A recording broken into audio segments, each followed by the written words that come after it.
Again, I wouldn't advise using PVA glue for this portion. Depending on the material you're using as your sleeves, I wouldn't use PVA for this because although it is flexible, I don't think it's as flexible as rubber cement. And again, as I mentioned to you guys several times, I like using rubber cement for paper materials more than anything else thicker than that.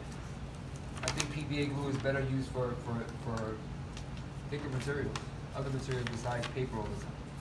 Also, you're putting the cover on right now, right? No. Yeah. Oh. This is attaching So I'm attaching the block. I'm putting the block within the cover. The cover. Yeah. Because there was some of you that didn't know how that happened. There was a couple of, actually, she's not even here today. Where is she? Who? The one that's missing. Sarai? I guess that's the one that's who she is. I told you I don't do names. So whoever she is, the light hazel eyes, green eyes. Sarai. Yeah. She was the one that was asking me, how does it go in? Like, what do you do once you get your signature stacked? So this is what you do. Well, I'll be sending this on Blackboard, so. Again, I can go over this with you guys, and now that I'm down here on the second floor, I have a little bit more organization going on with myself as well. So both sides have been rubber cemented. Again, rubber cement is okay. It rubs off when it dries, but my intention here is to let it dry. Need it to let it dry. Now I'm going to sit there and do the sleeves. So these sleeves I pre-cut. Again, I explained to you guys that you guys want to get into some measuring because, as you saw what I did last time, I made the cover literally longer than the actual stack, right? So you can have like a little trimming. But you have to think about that and consider that when this. You see how one side is not even with the other? Yes. That's because I took into account that this cover is wider than the actual book. So one of these sides is 6.5 inches, but one of these sides isn't. You got to take all of these things in consideration when you're doing this stack. Can I just interject here? Yep. These are the inside papers that you could use decorative papers for. You But can use decorative materials. You This can is use just using very anything that we have available. plain, but you'll see. But I'm just using plain paper here to attach the sleeves. Yeah. So now the next thing that I'm going to do is put a layer of rubber cement on the side that I'm going to attach. Now make sure your measurements are right. If you do have extra space on your cover, right, and you made that space on here, make sure you're not attaching the longer side to your actual stack. So I'm going to put a thin layer of rubber cement on this side. It's gonna happen in moments, literally, especially because I'm using rubber cement. It's fast, it dries use good. rubber cement when it dries up, it makes it stick easier for the glue. So again, rubber cement, you put rubber cement on one side of anything, it dries, but it only stays tacked. Right? 2-coat rubber cement. Hold on, not 2-coat. No, One coat? One in that side, So one again, in the one other. side will always allow you to place something on the surface of rubber cement, but lift it and remove it as many times as you want Right. to. And you let it dry. Once you let it dry. But once you apply rubber cement to two sides of something and adhere It them, bonds. they will never come apart again. Never. So that's what I'm doing here. But there's two different kinds of rubber cement. There's 2-coat There- rubber cement and 1-coat rubber cement. So you have to make sure you know which one you're using. Oh, so you just There use is? one Is this- coat. Yeah. this What's that doesn't say? Does it say 1 Nothing. coat? It just says rubber cement. Oh. Well, I've- there is. I I've mean, never take heard it that. from me in my old days doing mechanicals. There's two different kinds, 2-coat and 1-coat. That's pretty cool. Yeah. I know they had rubber The 1 cement. coat is meant to bond with a single coat, but you could remove it. The 2-coat will I think fuse. we're on the same thing, but we're just you're not supposed to Right. layer the coats. Exactly. It's one coat on either side. So you Yeah. same thing. Same thing. So again, you don't have to really wait for rubber cement to fully dry. Again, if you're trying to do a permanent bond, you really don't, because it will bond whether it's moist or not. But I'm just gonna let that dry slightly for a bit. The stack is already dry to what I need it to be, so we're good. I'm just gonna do the other side real quick. Any questions at all? Any? You guys are gonna be printing, and nobody's asking you how to keep the spreads from getting dirty, right?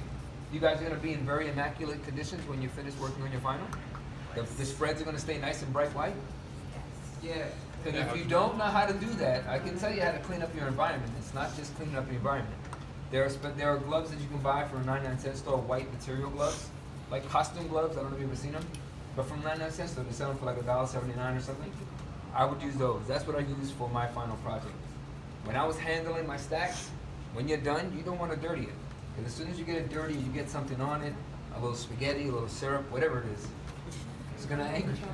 No, there were students, like maybe second semester, that had their little brothers had oatmeal all over their book.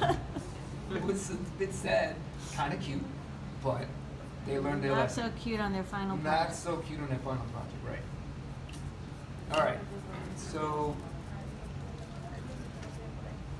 ladies, any questions at all? No? know you got one on the tip of your tongue. If you have digital art on these, because you can also do something digital Right. printed, right? For your sleeves, right? Yeah, exactly. Mhm.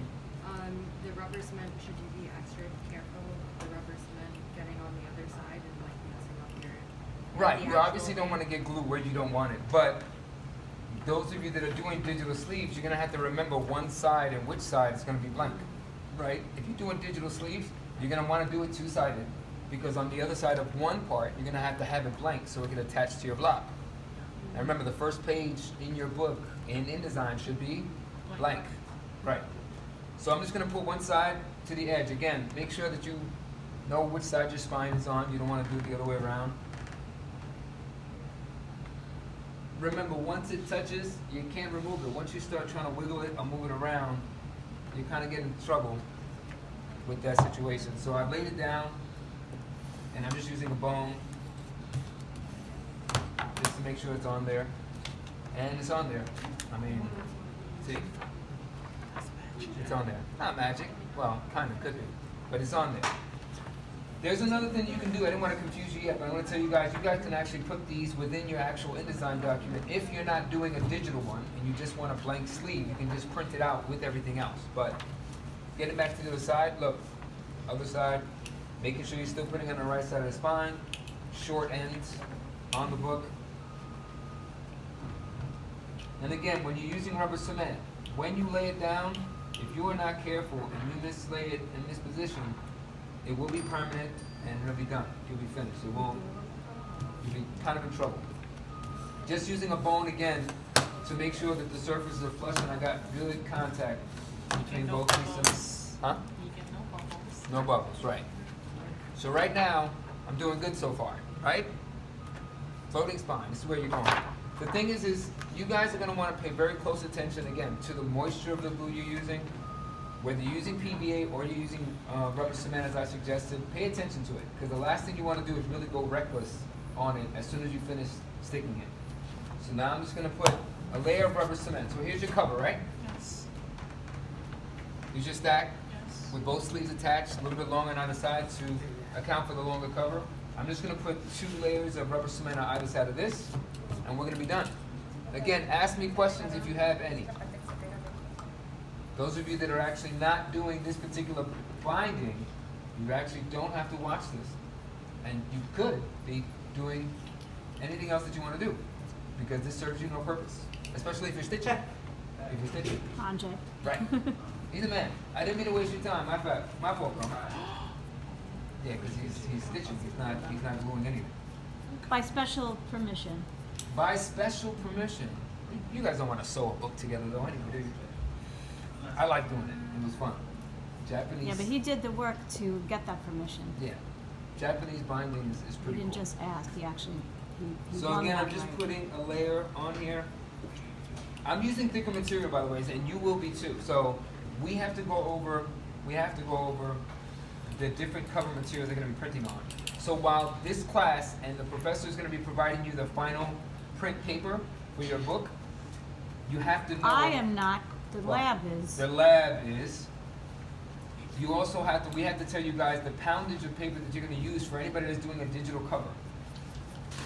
What is it? Right, it's 28 pounds. If you do it on the thick paper that we're going to give you for your actual stack, You won't be able it's to going to wrap crack it. and you won't be able to wrap it. Also, the lower the number, the thicker it is. Other way The around. weight. The other way around.